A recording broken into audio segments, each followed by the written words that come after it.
Shalom, saudara yang kekasih, jumpa kembali dengan saya.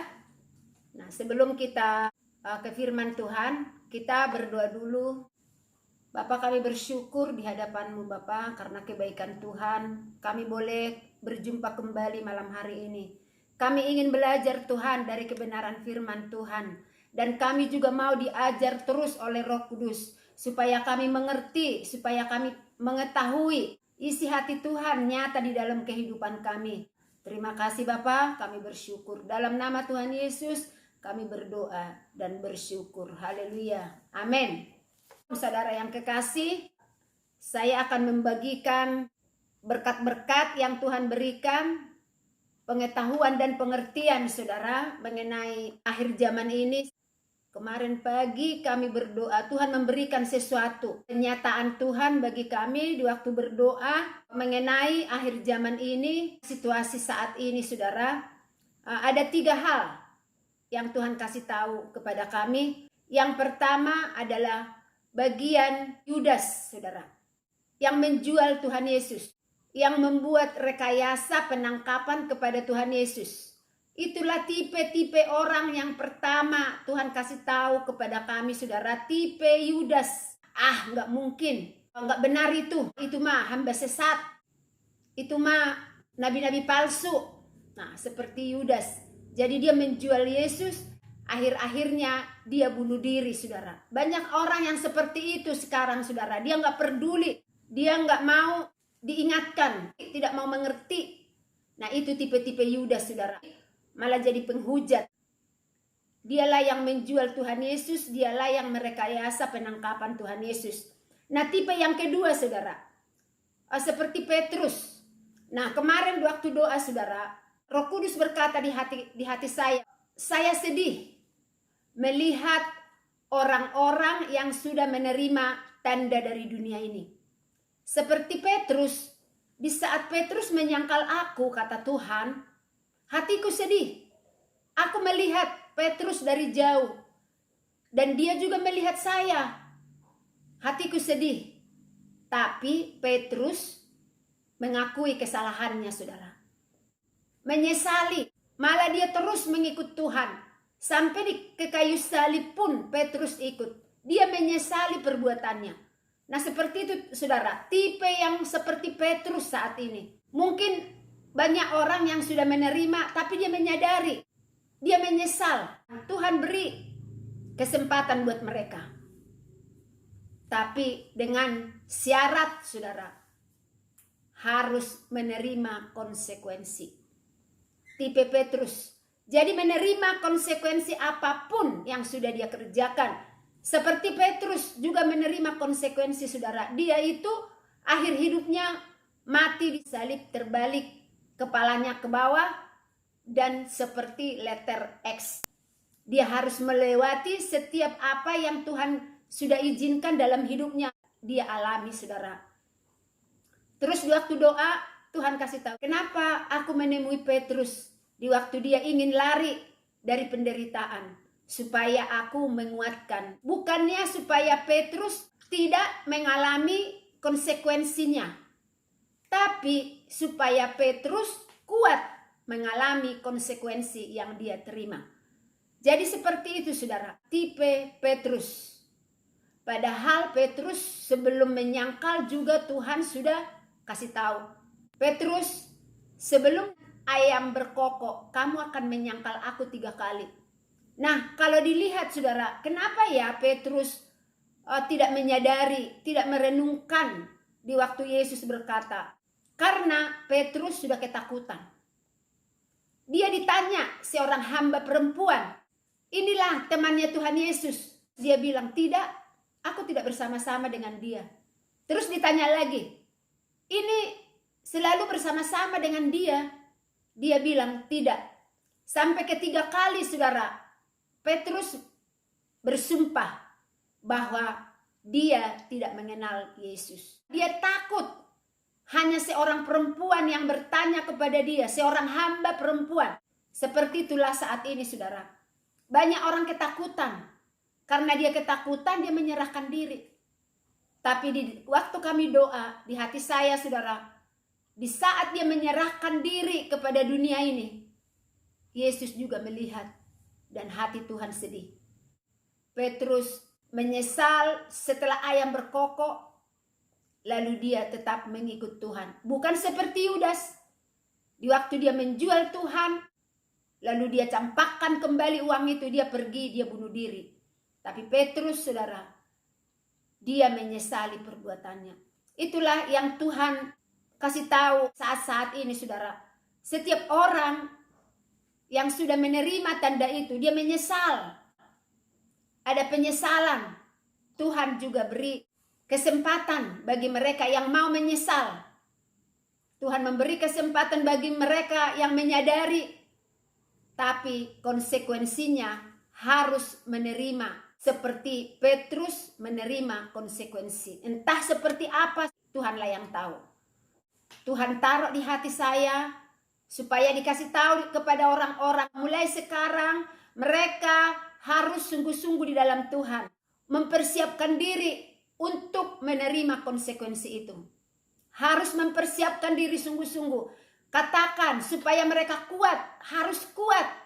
Harus kuat menerima konsekuensi itu. Kenapa ya Tuhan harus menerima konsekuensi gitu? Bukankah kalau mereka menyesali, mereka menerima pengampunan Tuhan begitu saja? Di hati saya, saudara, seperti murid-murid Tuhan, semua menerima penganiayaan, menerima penderitaan karena mengikut Tuhan, menerima konsekuensi. Karena di hati saya, saudara, di waktu Tuhan Yesus ditangkap, mulai dari ditangkap itu, semua murid-muridnya kucar-kacir, saudara.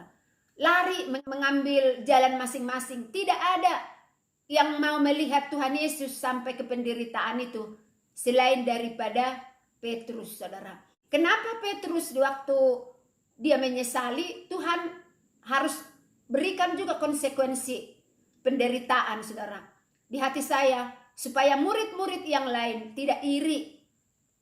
Nanti kok si Petrus sudah menyangkal Tuhan, kok selamat-selamat aja, supaya murid-murid yang lain juga tidak berkata seperti itu. Jadi tidak iri, saudara. Sama dengan saat ini.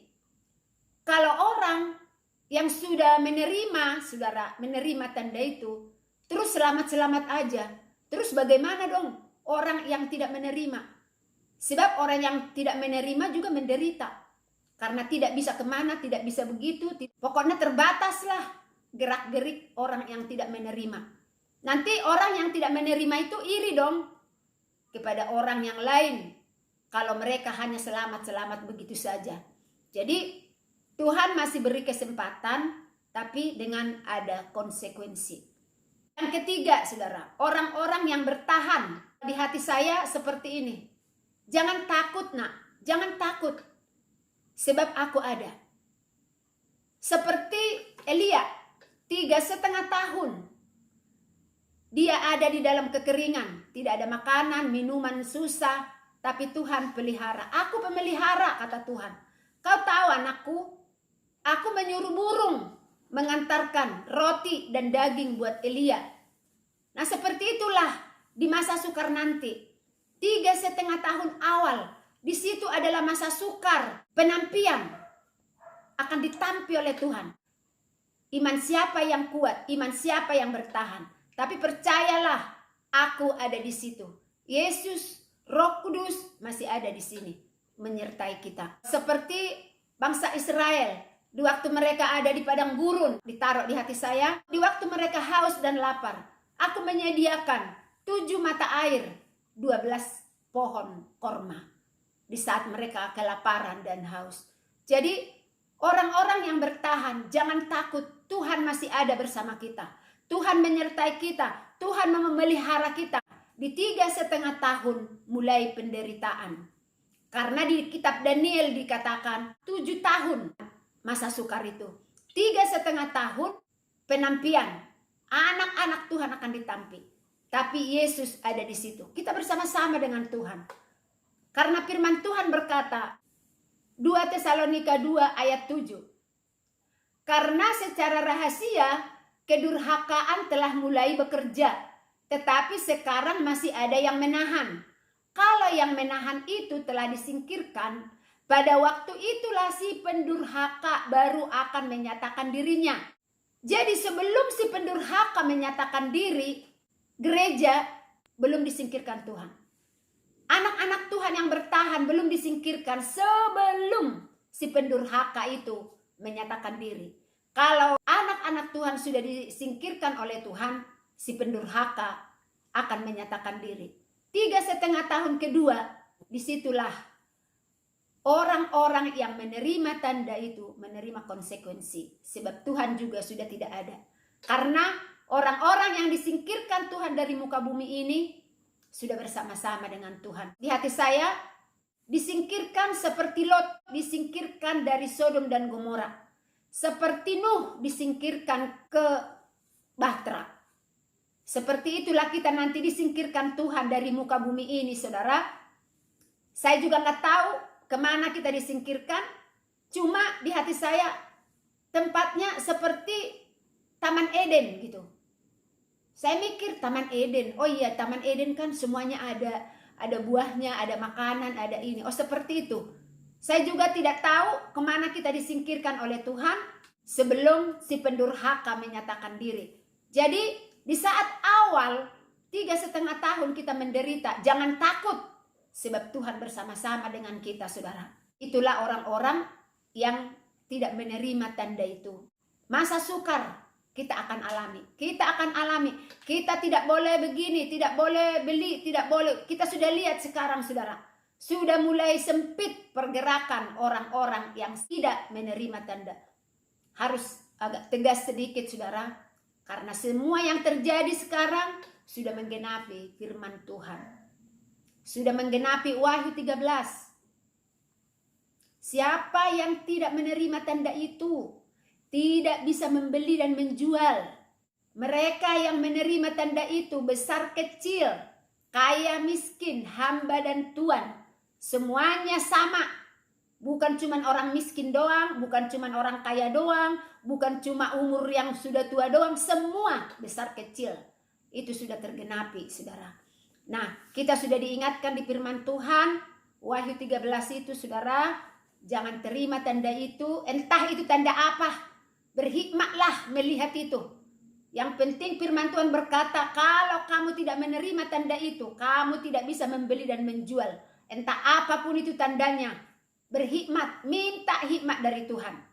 Jangan terima. Dan jangan takut. Tuhan pasti memelihara kita. Tuhan pasti membuat jalan. Di saat kita menderita, Tuhan pasti membuat jalan buat kita. Saudara ya, itu yang saya dapat. Saya akan sampaikan. Apapun. Sekalipun ada orang berkata, saya sesat. Saya nabi palsu.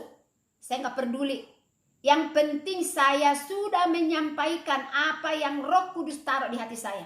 Saya sudah sampaikan. Saya nggak peduli. Saya lebih takut sama Tuhan. Kalau Tuhan taruh sesuatu di hati saya tidak mengerjakannya, tidak menyampaikannya, Tuhan nanti tidak akan berkata-kata lagi di hati saya. Saya lebih takut kepada Tuhan daripada apa kata orang. Nah, ini sudah saya sampaikan. Biarlah kiranya menjadi berkat.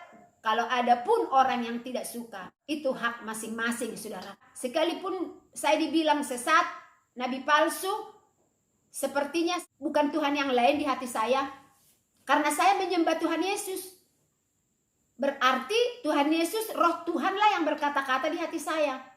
Nah, saya buktikan, saudara. Di saat Roh Kudus memimpin, hidup kita tidak boleh tidak benar di hadapan Tuhan.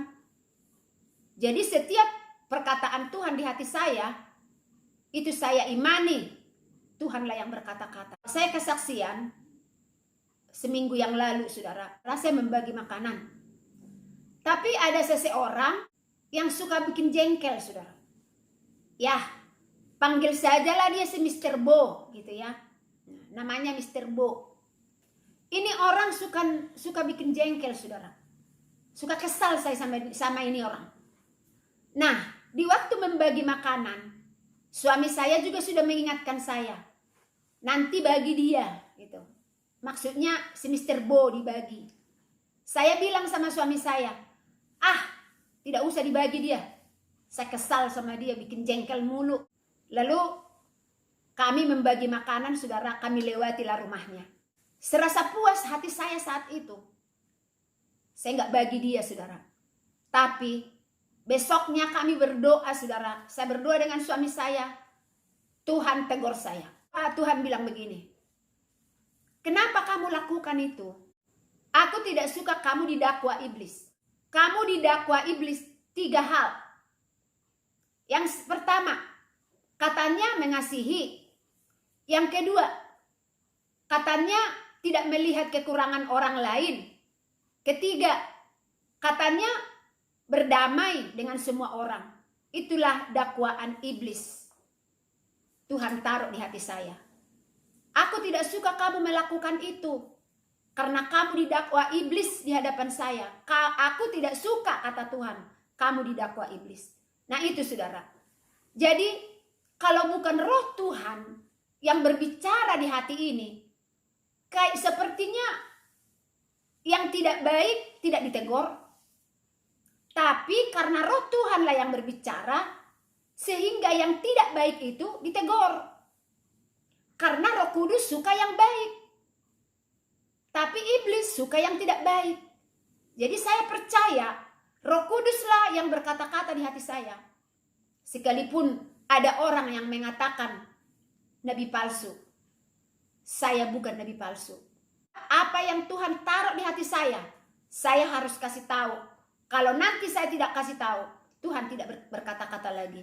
Saya lebih takut sama Tuhan daripada apa kata orang. Nah itu, saudara, pesan Tuhan yang kami dapat kemarin, doa pagi, yang 3 hal, tipe Yudas, tipe Petrus, dan juga tipe orang-orang yang tidak menerima tanda dunia ini. Nah itu, saudara yang kekasih, biarlah menjadi berkat buat kita semuanya. Sampai kapanpun saya tetap percaya Roh Kuduslah yang berkata-kata di hati saya. Terima kasih, Tuhan Yesus memberkati.